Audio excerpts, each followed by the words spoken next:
Howdy, my name is Yojimbo Blade, and today we are going to talk about Zenless. I'm going to give some advice to you guys to help you understand things about the game that you might have some knowledge about, but maybe you don't really understand it. And yes, this is a thinly veiled excuse to just talk about some important topics in the game, because I think they're relevant to talk about. Now I need to actually do the presentation. Where did it go to?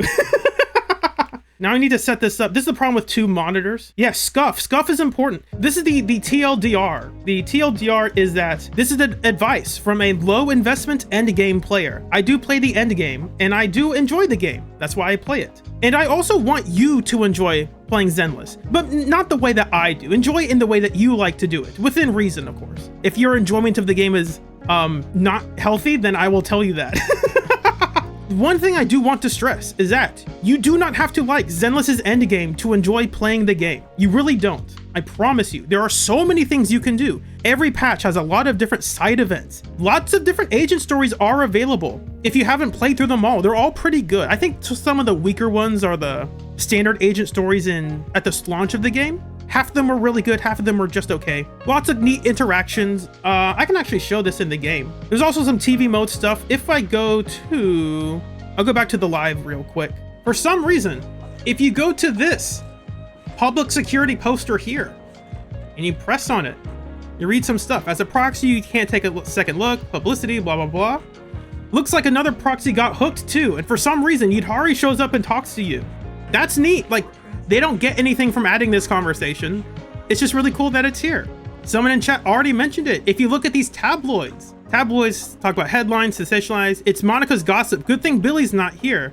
Lo and behold, Billy shows up and just talks to you. That's pretty cool. Overall, players are responsible for their actions. If you do something as a player or choose to not do something as a player, that is on you. At the same time, the devs of the game and the people in charge of it are also responsible for the things that they do. I hear a lot of conversation like, oh, why are you blaming the player, or why aren't you blaming the game, sort of thing. There are two things. If you are spending $1,000 on the game, that is your responsibility. Like, that is on you. But if the game is set up in a situation where it's literally telling players, spend $1,000 or you can't play the game, hey, that's on the game's, that's the game's fault, right? Like, the game is responsible for that. You are responsible for the things you can control, and you're not responsible for the things that you are out of your control. Quick overview of farming. I think this is a pretty simple one. Most people already know this, but for the newer players, a major part of becoming more powerful in this game is farming drive discs. Here's a problem though. This is like a really boring way to improve.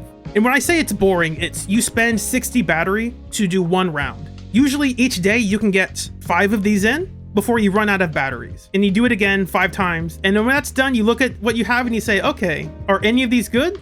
Farming for drive discs is just a bit tedious. It's not very fun. It's important, but it's just, I usually just do it and I don't bother looking at them until the end of the week, or when I actually need to start leveling things up. And the random chance you get of getting a strong one is just not too interesting for me. Sometimes you get a really good one, but I don't look at them until like the end of the month, the end of the week. It also gives diminishing returns. This isn't a problem until you get a lot of really good drive discs, but each substat you get has lower impact on your total damage output. Like, if you already have 10,000 attack, one more substat of attack percent is not really doing much to help your damage. It's just not. It's also not a race. There are people who actually do spend polychromes to farm more drive discs every day. I do not recommend that. I really don't think that's a good investment. If you were already a whale, sure, fine, go for it. But if you are very low budget or free to play, don't ever use batteries to get better drive discs. I promise you, it's not worth it. Also, this might sound weird to people, but just experiment with what you have. Like, it's perfectly fine. For now, recently, I've settled on my build for Billy. I don't actually know if it's better, but it's this. The W engine can be kind of whatever, but these drive discs, it's 4-piece Shadow Harmony. So yeah, you would normally say, oh, you have to use 4-piece wood, or God forbid, 4-piece Fanged Metal. Do not use Fanged Metal, please. Use Shadow Harmony way before you use Fanged Metal.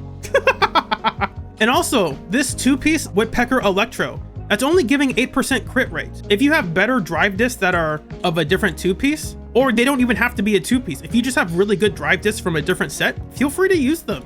Yeah, Ramonoid, that's a good point. Sometimes if you experiment, you can't really tell something's meaningfully better. There are online tools. I think OK Muzzy still has his calculator that he's made, so you can like manually input the drive disc you put in.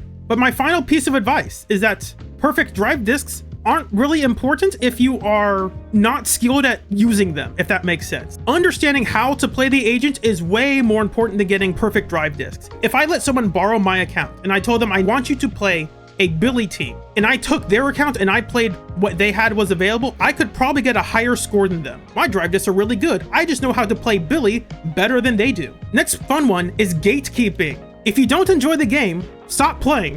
It's that simple. Don't force yourself to like the game if you have become dissatisfied with it. There are some times it is a good trait to like force yourself to play something that you don't like right now because you know it will become better later. That's fine. But in my experience, if you really dislike something right now, it's usually not going to get better. Unless you have like a really close trusted friend who is like, don't worry guys, the season picks up halfway through, like, and you really trust this friend, then yeah, maybe go for it. And if you're tired of this game, take a break. The game's not going anywhere. Another thing, I want to stress this a lot. If you enjoy using specific agents, use them. I just showed you, I'm a Billy guy. I use Billy. Billy is not the best agent in the game. Yes, Guang is right here. Okay. I have 2 guns, so double the accuracy. But it doesn't really matter. I enjoy using Billy, so I use him. But I do also want to stress this. Over time, eventually, the agents that you really enjoy using will just become weaker. That is the nature of these games. It's happened to every agent, and it will happen to every agent. Next up is hidden information. Zenless hides a lot of info from the players. Sometimes that's fine. You don't want to overload players with a bunch of information because sometimes too much information is not helpful. In fact, it can oftentimes be very distracting. But specifically for the context of Endgame, it's kind of obnoxious because there are things you would like to know and the game doesn't ever tell you them. Because of that, it's kind of in your best interest to look into database sites that keep track of these things. This video will contain some, quote, leaks for version 2.7. I'm not telling you about characters or brand new bosses that haven't come out yet. These are just, hey, this boss in 2.5 is coming back in 2.7, and here is their HP, and that's it. And if you want the leaks for Nongong and Sissia, Nongong is a stunner for anomaly teams, she will do anomaly stuff. And Sissia is an attacker for attack teams, she will do attack stuff. That's all you need to know. That's about it. That's the rundown. So yeah, no leaks. I don't like seeing leaks. I like reading leaks because like, oh, it gives me some info, but I don't want to see the leaks. When I see like the videos appear on my timeline, I'm annoyed by them because like, get them out. I want to be surprised with everyone else. The free trial. What is the free trial? In Hollow Zero, you can use almost every agent from season 2 for free. They're just available, but not Oboe Squad for some reason. You can't use Seed and you can't use Orphe. Outside of the auxiliary stuff doesn't really count though. And this is fantastic. It means it gives players the chance to use the agents they like to try out before they buy them. So if you're on the fence of getting a character like Arya or Nongong, you can just say load up into Hollow Zero, choose one of the missions that allows you to pick those characters and just try them out and use them. It also gives players a chance to use agents even if they skip them. And I think that's incredible. That's really good. Part of that is because I've skipped a lot of agents. I don't have a character like Evelyn. So on one hand, it's like, oh man, if I want to test something out with Evelyn, there's no way I can do it. But there is. I can just pick up Evelyn in Hollow Zero, pick a different character, and then try some stuff out and see if some stuff works. Now, it's not the perfect testing ground for that, but it's better than nothing. So I really like that. That's really good for players. Now, we're gonna go to some of the more negative recent aspects that players have been talking about or thinking about. I'm just gonna voice them. Let's talk about Shill Buffs. This has been a contentious topic recently. It picked up more around 2.2. People started noticing this become more egregious, obnoxious. It's popped back up, and so it's worth discussing. In my personal experience, the Shill Buffs in Deadly Assault are really not that bad, but they are more obvious in Shiyu Defense. In Deadly Assault, you can pick one of 3 buffs. So usually one buff is like very catered towards the newest agent, but the other 2 buffs are a bit more generic, or they're perfectly fine for a wider cast of characters. And because you can choose any of them, that's usually fine. But in Shiyu Defense, you are locked to that buff for that room. So you really can't play around with that. Now on the topic of Shill Buffs, let's talk a bit about Suna and Astra. Suna and Astra, if you read their kits, they actually have very similar power. Astra gives more chain attacks because that's the gimmick of her ult. She also gives more quick assists for Astral Voice. Technically, Astral Voice is theoretically stronger than the support set they made recently. She also gives slightly more attack and crit damage. And what Suna's better at doing is that her buff is much simpler to give to the team, and it's a team-wide buff.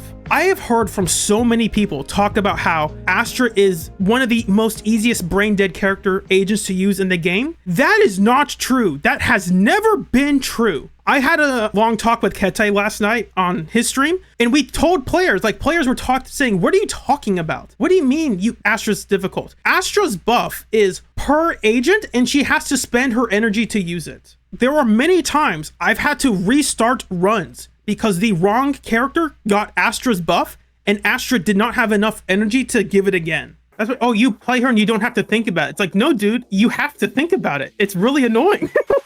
Wait, you can drop it? Oh my God. Yeah, see, dude, people don't know that. Like, you see that buff? You see that buff underneath the energy bar? You see how it's ticking down? That's Astra's buff, bro. The moment that runs out, you don't have Astra's buff anymore. So like, there's so many people who will go into a stun window, not realize their Astra buff fell off, and they'll do an entire stun window without Astra buff. And it's per agent. That's the other thing people don't remember. Yeah, it's per agent. So Sambi has it right now, right? And you see how Orphe has it, right?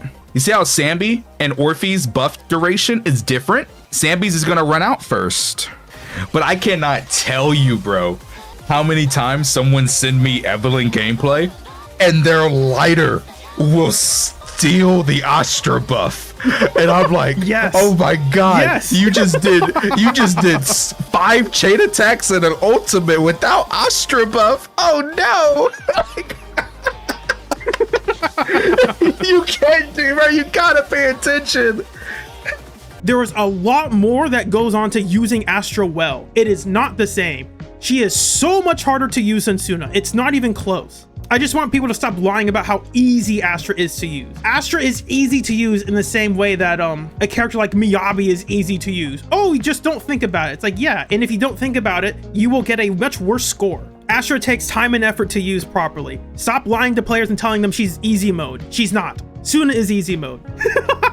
Suna also gives more days. Astra really does not do a lot of damage or days. Suna does quite a bit of days. Her days values are actually very high. So on one hand, it's like, okay, maybe Astra's a little bit stronger on the higher end, but maybe Suna's a bit easier to use, right? So that's a nice balancing act, isn't it? Actually, no, because Suna has what's called an Ether Veil. Now, for most people, this Ether Veil doesn't really mean anything. It's a keyword that doesn't really matter for much, because most agents don't interact with it unless you're Ye Shengguang. But what does matter is that Ether Veil exists to make non-Ether Veil agents feel slightly worse for specific buffs. What do I mean by that? Oh, before I get there, this will continue until the next big thing. My guess is that sometime in 3.0, or maybe at later half of 3.0 into 4.0, they could always introduce Ether Shroud. And you say, what's Ether Shroud? And that's the legally distinct version of Ether Veil, designed to make Ether Shroud characters feel better than Ether Veil characters. And I forgot if it's the Shiyu defense right now or upcoming, but there are 2 buffs that read, while in Ether Veil, increase attack and ignore enemy resistance. That's kind of clearly like an Ether Veil buff for Arya. And then there's one that says, while in Ether Veil, sheer damage increases and attacks nor damage resistance. Cool. That's fine, but here's the problem. This just serves to make a character like Astra not as good as a character like Suna, because Suna can activate buffs like this and Astra can't. And in 2.7, there's another very similar one. While in an Ether Veil, your crit damage increases by 40% and sheer damage increases by 20%. It doesn't really matter if, in theory, Suna and Astra are very similar, because Suna has access to providing buffs outside of herself that Astra can never access. And yeah, as someone said in chat, Pan is actually really good, but because he doesn't say Ether Veil, he can't give teams these buffs. While a character like Lucia, who is already better than Pan, can also give these buffs. I should get this out of the way. I am not saying like they should get rid of buffs, like that's weird. I'm perfectly fine with them making buffs for the on-banner characters, because most players, if you just got them, you don't quite understand how to play them. You're still trying to improve. And so it makes sense to give them that little push shove to be like, all right, we're going to boost your performance a little bit just so you have like time to feel out how to play them. That's perfectly fine. But like, why does this Ether Veil buff have to be there? Like, Would it be so bad if you just made it generically 30% crit damage and 20% sheer damage? And then when you have an Ether Veil, you get 10 more crit damage and 10 more sheer damage? Would that be so awful? Anyway, marketing. This is a fun one. Zenless is responsible for conditioning the player base to care more about Void Hunters. This has been a topic that has kind of picked up around the conversation of revenue and which characters sell more than others, or which games get more money than others. Void Hunters are great for players because they do big power and big damage. Big damage go boom. There's nothing wrong with that, right? It also makes sense that you want to have like a seasonal time of like, okay, we want some players who are maybe not too focused on the game to have a reason to be excited for this next upcoming patch, right? So you want to have like a roller coaster of expectations and hype. That makes sense because you can't just have a Void Hunter every patch, right? That gets annoying. And I say that, but that's kind of the problem. Zenless can't rely on this big damage sell all the time, because doing that can actually sabotage their revenue. I don't quite know how to fit this into the slide, so I didn't make it its own slide. But one of the reasons a lot of players did not pull for Yidhari is that they were conditioned to pull for Void Hunters, which means they already had Yi Xuan. And it begs the question, wait, if I already have Yi Xuan, and Yi Xuan is already kind of better than Yidhari, why would I pull for Yidhari? They are fulfilling the same role. We only have one Rupture fight in Endgame to beat. Why do I need Yidhari? Now, obviously, there are players who pulled for Yidhari regardless, but the point is like, yeah, turns out Void Hunters can sabotage the game if all you do is say, oh, I pull them for their damage. Therefore, other characters who don't have their damage are less important. And there are a subsect of players who only pull for Void Hunters, but they mainly focus on only Void Hunters. And it turns out some of those players don't actually like the game because they're not pulling for characters that they like. They're pulling for characters that they are told are powerful, but that doesn't mean they enjoy using them. But like that can be a big issue with the marketing if you're just telling players, hey, only pull for the best and most powerful things. That can ultimately hurt your revenue in the long run and hurt the player base from learning the game. Buffs. This is a fun topic. I actually forgot what I put on this slide. Zenless has done something interesting recently. Buffs are great when they address underlying gameplay issues.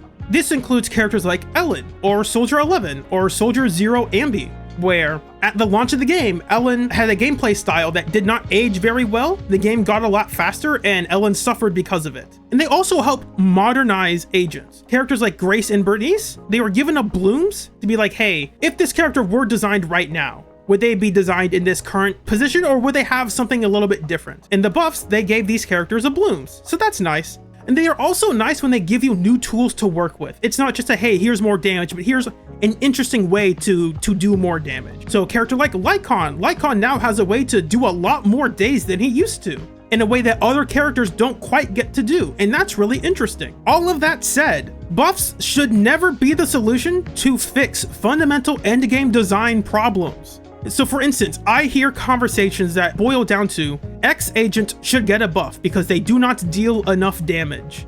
And in some cases, that's fair, like 1.0 Ellen to 2.0 Ellen is very different. However, the issue of, oh, this agent doesn't deal enough damage, is that an agent problem or an HP problem? If the problem is, oh, my agent doesn't deal enough damage, maybe instead of asking for buffs, we should instead ask the devs to stop doing what they're doing with HP. And I will address that in much more detail. I'm not trying to call people out, but don't be a hypocrite. Don't be one of those players who say, oh man, I can't stand the power creep in this game, and then celebrate when your character gets buffed in a way that power creeps others. That's not healthy. You know me, I'm the Billy player, and I've gone on record saying, yeah, Billy shouldn't get buffs. I don't want that. That should not be the solution to, oh man, my character can't deal enough damage. I don't think that's a healthy solution. Speaking of health, that's the next topic. Is the current level of power creep healthy for the game? My answer to this is no. In short, I think newer agents are becoming too powerful to beat up enemies that have too much HP. Here's a novel idea. What if we made the newer enemies have slightly less HP? Then we wouldn't have to make these newer agents much more powerful. Isn't that a novel idea? Obviously, that's the obvious answer, but like, I don't know if a lot of players want to say that. And I think the shop, like the in-game shop, is proof that the devs have given up on trying to balance the game, if that makes sense. What do I mean by the shop? The collectible exchange. You can get all of these. They recently added Bernice, Jane, and Qingyi into this collectible exchange. Now, granted, you can't really use this unless you're already a whale. Maybe they give 2 of these suckers out for the 3.0 anniversary, I think that would make a lot more sense. But the reason why I say it's proof that they've given up is if they were going to rerun a character like Bernice or like Qingyi, why would I pull for Bernice? Like, seriously, what anomaly content do I look at and say, wow, I really wish I had Bernice here? None. If Qingyi is on the banner and I say, wow, I already have a character like Dai Lin, would I ever use Qingyi over Dai Lin in this team? And the answer is usually, no, I wouldn't. Now, of course, that's not to say you can't use these agents. That's crazy. You can always use any agent. But if you are trying to pull strong teams, Qingyi is usually not the strong part of that team. Bernice is usually not the strong part of that team. The exception to this is Jane. Jane has a niche interaction with Alice, with her core, and that's buffed at Mindscape 2. That's also part of the reason why they didn't rerun Jane, and instead you had to buy her for 155 bucks. In all honesty, the timeline of Bernice is phenomenal. In the cultural zeitgeist for Zenless, Bernice is one of the most popular characters, not just in the game, but in the culture, if that makes sense. The white girl K-pop song, Bernice, Bernice, Bernice, Bernice, go, go, is very popular. A ton of people who didn't care about Zenless know about that song because people played it ad nauseum. And the devs' response to this is to make all anomaly content resistant to fire. Miasma Fiend, resist fire. Vesper, resist fire. And spoilers, the 2.7 boss that's going to be in Deadly Assault also resist fire. Why? What is the point? It's not even like, oh, we need to make Bernice bad so she doesn't outsell Arya. You're not even rerunning Bernice. You threw her in the shop because you gave up trying to sell this character. Why are you going out of your way to make Bernice feel awful? It doesn't make sense, especially when she's one of your more popular agents that people know about. It's bizarre. It does not make any sense. They are literally throwing money away. People would pull for Bernice if Vesper was just neutral to fire. Like, I'm not saying Vesper should be weak to fire. Just make it neutral. No one's asking for more fire weakness. Just stop making things resist fire. For Anomaly, they make one Anomaly boss resist ice. And Miyabi players are like, oh my gosh, we're suffering and in pain. And Bernice is saying, oh, first time? It's so crazy. It does not make sense. They are allergic to making money on this game. I swear. Poll advice. I think this is a fun topic. More popular videos I see from Zenless CCs is who should you pull for? And I also do see a lot of comments wondering on the characters they should pull for. And so this is going to be the pull advice. Not advice like you should do what I'm telling you to do, but like, hey, I am going to give you some insider knowledge so that you can make better informed decisions. Let's first ask, why would you even pull for an agent? If you're going to pull a character, why would you do it? And there are a couple reasons. Sometimes it's just the character or the backstory for the character. If the writing is really good, sometimes you just want to pull for the character. I saw a lot of people saying, hey, I was never interested in Seed as a character until I played Seed's agent story, and wow, that made me feel super emotional, so I pulled the character. And sometimes that's a reason. You say, I like that character, I'm gonna pull for them. And sometimes it's the design or the aesthetic. A lot of people I've talked to, and so they say, yeah, I just like that design, I like that aesthetic, I'm gonna pull for it. That's perfectly fine. Another times it's gameplay related, right? And that's fine, nothing wrong with that. Sometimes you pull a character like Lighter because you like Hugo. Like, well, I want Hugo to be good, therefore I'm going to pull a support that'll really help him a lot. And there are also various other reasons you could list here. I'm just giving the few of the easiest ones to point out, the simplest ones. The one thing I do want to warn you is that don't pull an agent simply because someone else told you to do it. That's not a good reason at all. Don't be peer pressured into pulling an agent that you don't like using. I've done it before and I've always felt really bad about doing it. It's not a fun experience. Now, that doesn't mean you always hate the agent. The agent that I pulled out of that was Dai Lin. Like, oh man, you have to pull Dai Lin. She's so good. And I did it and I didn't feel good about doing it. I didn't like the character. And then eventually I said, okay, you know what? She's actually fun to use. I enjoy using this new different setup that I have to go through. I'm not saying I like her power level, for the record. I'm just saying she is fun to use because I have to manage her gauge in an interesting way. More pull advice. Here's the weakest reason to pull for an agent. If this is your main reason to pull for an agent, I am going to tell you this is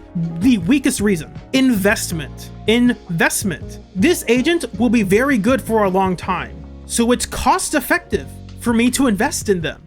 Ooh, sounds interesting. Like you're building up a portfolio for the stock market or something. Here's a fact. Every agent depreciates in value the longer they are in the game. and I will explain this a bit more. But the agent you are pulling right now because they are strong will eventually not be that strong. And I want to make this very clear, this is the dev's fault in some way, shape, or form. The reason your agent depreciates in value is because the devs decided that was going to be the case. And I will touch on this a bit more, but as you improve your builds, as you improve your skills, as you improve your understanding of the game, you will get weaker rewards over time. And to illustrate what I mean by that, let's go over some Deadly Assault stuff. This is the Primordial Nightmare, the Creator, in version 2.5 to get 16,000 damage points.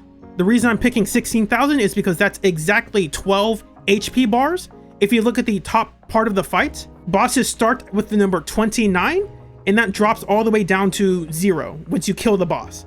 When you kill the boss, that's 60,000 points. Depleting 12 of those bars is exactly 16,000 points every single time. This is not including performance points. It's just damage. I'm making it low because I think that's a realistic expectation for a lot of players. In 2.5, that was 50 million and a half HP. Now, caveat, that sounds like a lot of HP, but this boss has half the defense, so it's just to make Rupture Agents not be used in that fight. So its effective HP is not actually that high. But in version 2.7, the next time this boss is coming back, how much more HP do you think it will have? 10%? 15%? I'm saying 15, 20%? That's a great guess. Because again, I am skipping 2.6 because it did come back in 2.6. Zenaheron, 30%. That's a bit high, don't you think? There's 25%. It's 32%-ish. It's around that ballpark, and this is subject to change because it's still in the beta, but its HP is increasing by 32%. And you could chalk that up to, oh, that's just because that was just the easy mode for when it came out, and now they're trying to make it harder for players. Okay, but they also are changing the buffs. In 2.5, the buffs were very Yixuan coded. Not Yixuan, that's the wrong Yi. Ye Shengguang. They were very Ye Shengguang coded because obviously that's the character that released, and because you just got her, maybe you don't have the best build on her, so we need to make her slightly better. And that's fine. The problem is that buff for her, the next time it comes back in 2.7, that buff is not going to be as good. So not only are they increasing the HP of the boss, they're making the buff you could use on that boss worse. Attack increased by 16%, stun multiplier by 30%, ether veil, ignore 10% physical resistance and 15% of defense. So while in an ether veil and 2.5, you could ignore 15% of defense. That's pretty strong. But this new one in 2.7 is going to be the defense ignore is only on your basic attacks. It's only for basics. That's a much worse buff. But for some reason, the game told you, oh, you should pull for Ye Shengguang because she's the Void Hunter. And don't you love her story? It's like, yes, of course I will. I will do that. So you pull for the agent, and your reward for using Ye Shengguang is worse, right? Like, you built a Ye Shengguang team, you got her good drive disc, and your reward for using the character in the end game is that you get a lower score. Doesn't that seem bizarre? Usually if you improve at the game, you get better scores. But no, Zenless is one of those games where you can improve at the game, and the reward for improving is that you will get a lower score. That's not good. That is bizarre, and I will talk about that a bit more later. Discordant Solo Vesper. I don't have as much to say on this because it's brand new and I don't know the next time it's coming up. We don't have a lot more of data points to work with, but in version 2.6, which is happening right now, to get 16,000 damage, you need this number on screen, 53.5 million HP. Again, it has half defense, so its high HP is basically only because it has half defense. In version 2.7, that HP is increasing between 15% and 20. And again, this is the beta, so it's subject to change. They can make it 12%. They can make it 22%. It's in that ballpark though. So if in 2.6, you were saying, oh man, to defeat Vesper, I need to pull for Arya.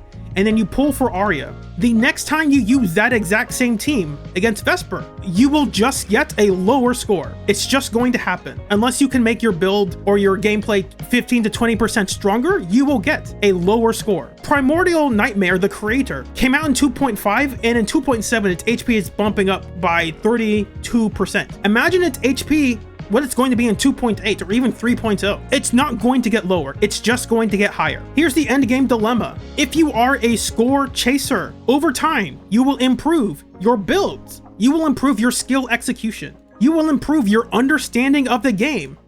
And you will get lower scores because of it. This is really annoying. This is the not enjoyable part of the game. You can improve everything about your gameplay, and this game will say, congratulations, you get a lower score. You can blame players for doing things that are silly or bizarre, But it is not any player's fault that Miasma Fiend's HP is 68% higher since 2.1. That is not any player's fault or responsibility. And if you want to be that person who says, oh, well, when it first comes out, it has a lower threshold because it's the first time you're seeing it, therefore it should be easier.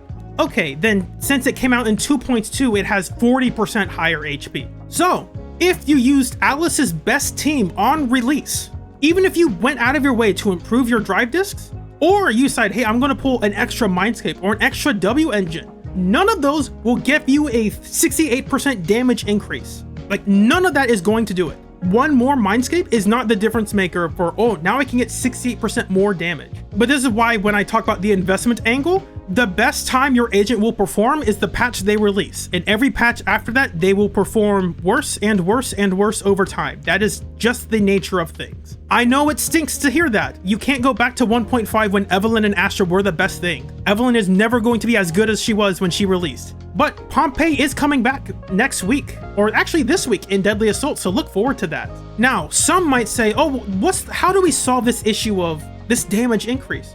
Maybe you should spend more. If I spent more, maybe I should get Arya's team because I'll get a better score. Or maybe I just need maybe a few more Mindscapes, or maybe some W engines, you know? If I just get that, then I'll be happier because I'll get a higher score. Stop that. You don't need anything. Stop that kind of nonsense. If that is your mindset for this game, please, for the love of God, stop it. That is not healthy. So instead of that, here are some real solutions. If the issue is, hey, you are not seeing like the return on your investment, you are improving at the game, but the game isn't rewarding your improvement, what are modes that actually show you this? Threshold Simulation and the Tower. And the reason you can pick this is because these modes don't update for several months. The HP and the buffs they have are all set in stone. Threshold Simulation right now is going to be the same in 2.7 and 2.8 and 3.0 until they update or change it completely. And because of that, if you use those same teams or you improve your teams, you get an extra Mindscape from something. You can go back and fight that boss and you will show actual improvement. That's great. You'll say, oh, I got a higher score, or I beat it up faster. That's cool. That's awesome. So if when 2.8 comes around and they have a rerun of, I don't know, I'll say Jane. If they do a Jane rerun and you say, oh, I got Jane's Mindscape too, so now I can fight Miasmic Fiend and get a lower score than I used to back in 2.1, yay. But you can use your Alice Yuzuha Jane team and actually see real improvements. That's great, that's awesome. Also, another mode, surprisingly, Hollow Zero. I'm not using this as like the benchmark, but this is also another way if you just want to have more fun in the end game, I guess. Because it's roguelike nature, you have different runs each time. Sometimes some runs are better than others, but you get different outcomes every time, slightly. And you can adjust them a little bit based on the things you collect along the way. And with the new one they just made, it's actually different each week. So if you want to try out like a different combination of characters each week, sometimes you can, and that's awesome. Now, here are the common counter-arguments to these. If HP doesn't increase, then players won't improve. That's true to an extent. Challenges should motivate players to improve. If we went back to version 1.0 HP levels, I don't think anyone would want that. But here's the problem. That thought doesn't make sense with the current level of HP inflation. Increasing HP by 15 to 20% over 3 to 4 patches is perfectly fine, because those patches last around like 6 weeks, right? Usually each patch is 6 weeks long, so that's like 18 to 24 weeks. That's a pretty long time. And so yeah, that makes sense. If you're gonna raise HP over that length of time, I think that's perfectly fine. But here's the problem. It's not rising by 15 to 20%. It's rising by 50% over that same time. And maybe even more. Can I improve by 50%? Take my best Billy team. The best Billy team I have right now is Billy, Dialin, Suna. That is the best team it can possibly be right now. If I'm fighting a boss right now, and then in 2.8, it gets 50% more HP, can I improve my damage output by 50% in that time? The answer is no. It's not. Now to 2.8, it's probably closer to 30%. Even if it's 30%, can I improve my damage output by 30%? The answer is no. How does that motivate me as a player to improve? If the point was we need to increase HP so players improve, I can't improve anymore. Like, how does this motivate me? What's the reward? Or the hypothetical, oh man, I increased my damage output to get the same score that I used to. Yeah, all right. Awesome. Next time it comes up, 15% more HP. Congratulations. Now you get a lower score. You went through all the effort to improve, and your reward is, oh, the next time it appears, you know for a fact you're gonna get a lower score. Yeah, let's go! Woo! Woo! It's incredible. It's awesome. We love it. I am the tower guy. If you know me, I have conquered the tower with a solo Billy multiple times. Higher HP does not make Zenless harder. It makes fights more punishing. Instead of a fight lasting for 6 minutes, sometimes that could last 9 minutes. And during that time, because I was doing a no-hit solo Billy challenge, that allowed for more opportunities to make mistakes, which meant I would need to reset more frequently against the higher HP bosses, more likely. In that sense, yes, increasing HP does make the game harder, but Deadly Assault is not like that, and Shield Defense really isn't like that either. They don't make fights harder, they just make it more punishing. If you were already struggling to get 20,000 points, increasing the HP does not make the fight harder, it just guarantees that you can't get 20,000 points the next time, unless you change up your team or your builds entirely. Not entirely, but you gotta pull for the new agent for the new boss, essentially. Another common counter argument, I'm not trying to strawman things, but I've seen this around. Players won't pull for new agents if the end game is too easy. I have heard this from some people. This one is really silly. You should know, wait, players just won't pull for agents if the end game is too easy? That doesn't make sense. And that's because most players don't play the end game. I'm not saying nobody plays the end game, that's weird. Some players do, but not every player who likes Zenless plays the end game. There are a ton of players who are going to pull for Arya and Non-Gong. They don't grind Shield Defense or Deadly Assault, they just like the idols. They like the aesthetic, they like the group dynamic, they like the story. They're not pulling for endgame. Even if endgame doesn't change, 2.6 endgame HP stays the same until 2.8. You can always grind for higher scores and faster times. The idea that endgame will be too easy, therefore players won't pull, it's that doesn't make sense. Players will always want to get higher scores. They'll always want to get faster times. Yes, Bebop, to reference my last video, Ambi's VA specifically said she is coming back only for the idols because she liked the idol group. Not their gameplay, not the end game challenge of getting the higher score. I like the group, so I'm gonna come back. That's the reason. Piggybacking off of that, as I've said this before and I'll say it again, Zenless is much more engaging when it makes compelling, interesting, meaningful stories. Season 2 main story has been very weak. You have heard a lot of this sentiment around. I'm not going to sugarcoat this. A lot of people do not like the overall Season 2 story. There's some hype moments in Aura, not taking that away, but as a general story, people have been dissatisfied with it. But that's not to say there are all bad moments. A lot of the side stories are really good. I was crying at the end of Seed Story. I'm not gonna hide that. Yeah, I cried. Boo-hoo. The guy who loves stories about love and family cried at the end of Seed Story. I ain't gonna deny that. Of course I cried. And I got a little misty during the Angel of Delusion story event, the conflict between Suna and Non-Gong. I thought that was handled really well. I really liked that writing. It is my firm belief that Zenless has the opportunity to be so much more than just endgame action combat slop. How do I phrase this? If the only thing appealing about Zenless is that, oh man, it has a really good endgame action combat, I will say that's great. I'd rather play something else that is more interesting than that. That's fine if that's what it is, but other games have maybe a slightly weaker endgame, but they are overall much better experiences. There just has to be more than, oh, the endgame's really hard. Wow, that's great. Can I play a game that is enjoyable, please? Now, I know it sounds like I'm being harsh on Endless, but that's because, again, I enjoy the game. If I didn't like Zenless, I wouldn't play it. However, I also enjoy proving my skill expression through creativity and odd teams and builds. If you know me, you know I will play really dumb teams because I like experimenting with that. However, I do have good teams, but I will not show you Billy, Dylan, Suna every week for the next 8 weeks. I don't find that interesting. It's yes, Billy's best team is Dylan and Suna. That's true, I have that team. I'm not going to make endgame videos of me doing that every single week. It's just not fun for me. Now, I might do it once in a while, but I'm not gonna make that a mainstay of my channel. Oh, here's Billy again, playing with Dylan and Suna. Yes, the two supports that are good make the agent that is weak look a lot better. And because of how endgame has gone, this skill expression of, oh, I can put together unique teams or builds has been suppressed a lot.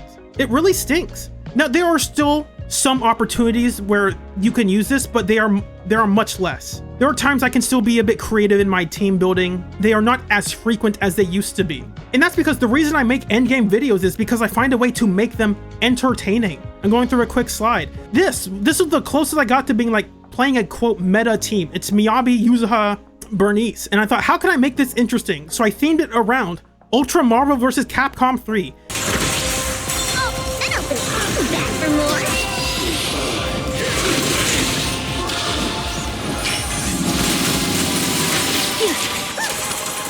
I made this exactly like Marvel vs. Capcom 3. That was the premise. That's why I made that video. Deadly Assault 9 stars, but none of the DPSs have additional abilities. This was also a joke. This is a cursed thumbnail for the record. This is the one that I've always liked. There's this one I made recently. I forgot to put a lot of stuff in this thumbnail, but I made this into the laughing cowboy in the sky song. The joke was Suna is on the team with Bernice and Lighter. That's the joke. And then there's Shiyu Defense, but I used 5 unique teams. The premise was each team, 15 separate agents, 5 separate bang boos. That was the whole premise of the video. And I got S's from it. Now, if I show a video of a team, it's usually like, do you want to see Bernice and Lighter get an A rank in Deadly Assault? And the answer is no. So it's like, okay, I know I have to get an S rank or else people won't be that interested. Now, here's the conclusion. I will never claim that Endgame should become easier. That's weird. I don't want to go back to version 1.0. That's bizarre. But Endgame should stop punishing the players who invest their time and money because they enjoy it. The players who are investing their time and money into Endgame are the ones who are being punished by Endgame. That doesn't make any sense. You are actively punishing the players who are invested into the game. That's crazy. By say you, I mean the devs. The devs are punishing the players for some reason. It doesn't make sense. And if you don't enjoy Endgame, do not waste your time playing it. The juice is not worth the squeeze. And honestly, I'm gonna tell you a little secret. If you just want high scores, if you want the most mindscapes out of agents, there are cracked versions of Zenless that exist. I'm not gonna link you to them. You can find them on your own. If you use the cracked version of Zenless, if you install that, you can use whatever teams and builds you want, and you can get whatever scores you want against bosses. I promise you, that is a much more enjoyable way to play the game, and you won't have to worry about power creep because you can give yourself whatever you want. It's honestly great. I would much rather recommend that over spending $1,000 in Zenless so you can get, I can go from 25,000 points to 30,000 points. Ooh, awesome. Shouldn't say $1,000. You could probably get 25 to 55 with that difference. Overall, I hope 2.7 and 2.8 have well-written stories and fun events. I really enjoyed 2.6 for that reason. But overall, let me know your thoughts below. If you want to see more content like this, just let me know. And finally, this video is sponsored by you guys. I don't do sponsors. I think most of them are lame. I don't find most of them interesting. So thank you all so much for sponsoring this channel. And I promise there's no HP inflation here. You're not gonna donate $2 to become a sponsor and then next patch it's gonna be, it's bumped up to $2.50. Now it's $3. Ooh, now we're rounding up to $4, baby. No HP inflation here. Now there's regular inflation, but that's economical. I can't change that, but I can't change global inflation, but channel inflation's not gonna happen. Shoutouts to my super sponsors. I Love My PC, Taillight, and SuperBros64. Thank you all so much. But yeah, that's about it. My name's Yojimbo Blade, and I hope you have a blessed day.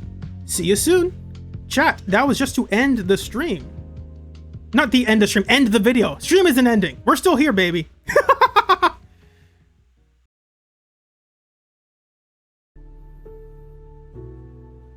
Also, like, all the dog food tastes delicious. Like, what do you mean by that? How do you know that? I mean, I've had dog food before too, but that's one of the things you have once to be like, I wonder what this tastes like. You eat it and go, this doesn't taste good.